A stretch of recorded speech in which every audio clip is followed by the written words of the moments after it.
Magandang araw mga kaibigan. Bigyan natin ngayon ng opinion, reaction itong post ng DZYT765.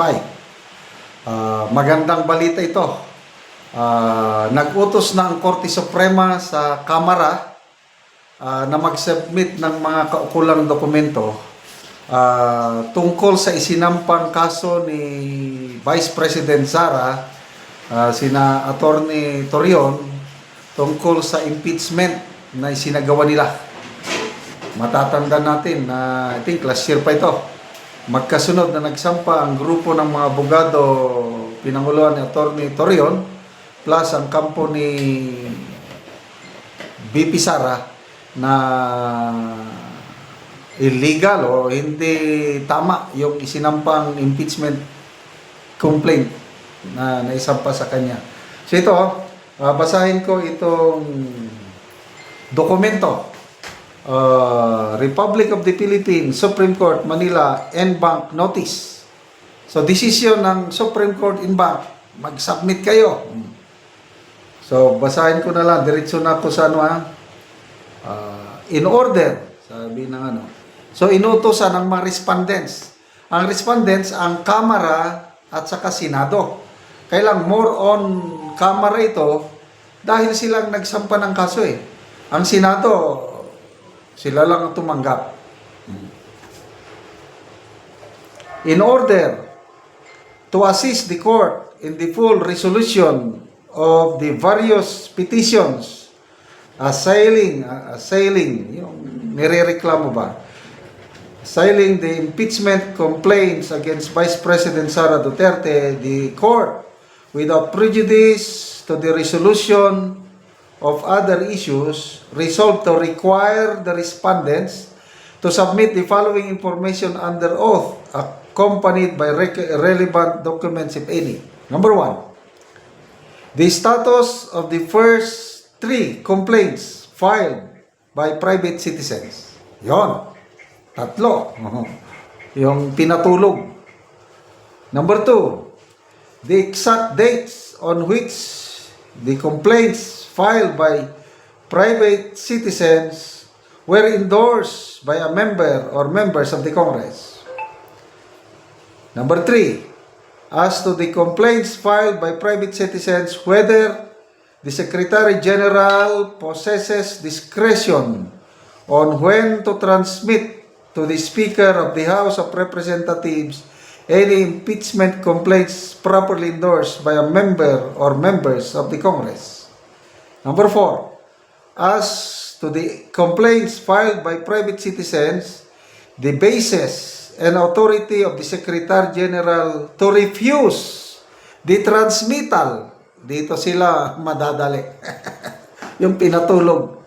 Refuse the transmittal of the complaints for impeachment to the Speaker of the House of Representatives for inclusion in the order of business within 10 session days from the time it was properly endorsed by a member of the House of Representatives. dito na magkakatalo. Yung bakit pinatulog. Dinili. Ang rules ng House of Representatives sa impeachment is immediately. Once na na-endorse ng isang kongresista, within 10 days, i-endorse. Bakit hindi in-endorse? Ito ngayon, kini-question ng Supreme Court, ano ang authority ng Secretary General ng House na dinelay? Nako, wala na. Number 5. Kay malit.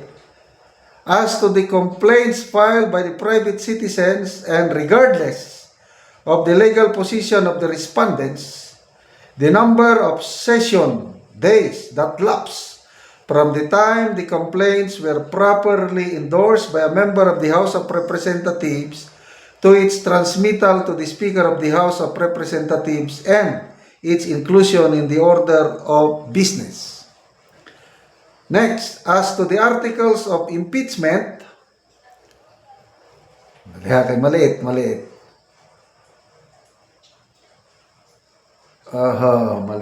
Bakit na ba? As to the articles of impeachment transmitted to the Senate, which office or committee prepared the draft of the articles of impeachment and when it was completed. As to the articles of impeachment transmitted to the Senate, when it was circulated to the members of the House of Representatives and whether it was circulated to all the members of the House of Representatives. As to the articles of impeachment transmitted to the Senate, when it was circulated to the members of House of Representatives and whether it was circulated to all the members. So, maliit masyado. Next page na tayo. As to the articles of impeachment transmitted to the Senate, whether each of the members of the House of Representatives had time to peruse. Dito sila, patay na naman. Yung peruse, yung pinag-aralan pa, may sapat ba silang panahon na pinag-aralan? Yun ang tinitignan ngayon ng Korte Suprema. Lumalabas sa mga comments lang na nababasa ko, parang diretso perma, ang iba hindi na binasa. Diretso perma. Yun ang naririnig ko ng mga comments ng mga political analysts. Yun. Whether they have time. Basta na to. They have enough time to peruse the charges and the evidence before affixing their signatures. Dito na sila madadali. Okay. As to the articles of impeachment transmitted to the Senate, when it was included in the order of business of the House of Representatives for consideration by the entire plenary, the respondents are given a non-extendable period of 10 calendar days from receipt of this resolution within which to respond. The court further resolved to note the manifestation with submission dated June 30 filed by the counsel for petitioner. Let copies of this resolution, yan, copy for this. Okay, signed, yan, clerk of court. Again, to me, magandang development ito, no? Habang hinihintay yung impeachment court ng 20th Congress na magano, ito na, umaaksyon na ang Korte Suprema at yun na. Bakit pinatagal ng House Secretary General? Tapos yung time for each congressman, nabigyan ba lahat ng congressmen ng kopya ng articles of impeachment at may panahon ba sila na binasa, pinag-aralan yung ebidensya bago sila pumirma? Diyan na sila ngayon mahihirapan. Okay, salamat po sa Korte Suprema sa aksyon na ito. Okay, salamat mga kaibigan sa inyong pagsubaybay sa ating channel. Nakakatulong kayo ng malaki sa tribong Talandig ng Bukidnon. Ang sweldo natin sa channel na ito is pantulong natin sa tribo. Namimigay tayo ng mga libreng yero at pako para ang tribong Talandig makapagpatayo ng mas maayos na tahanan. Panoorin nyo ang video na ito.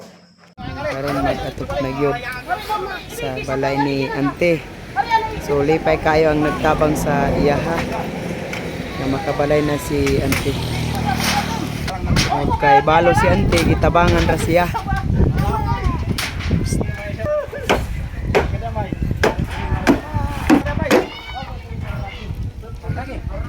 Kabalay na gyud si Ante.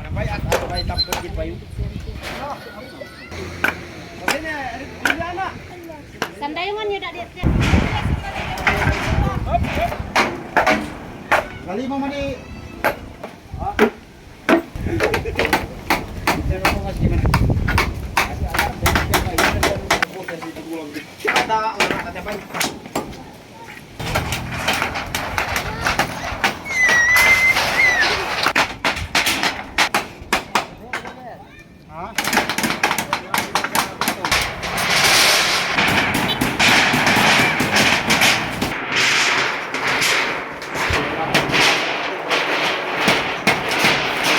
man dai.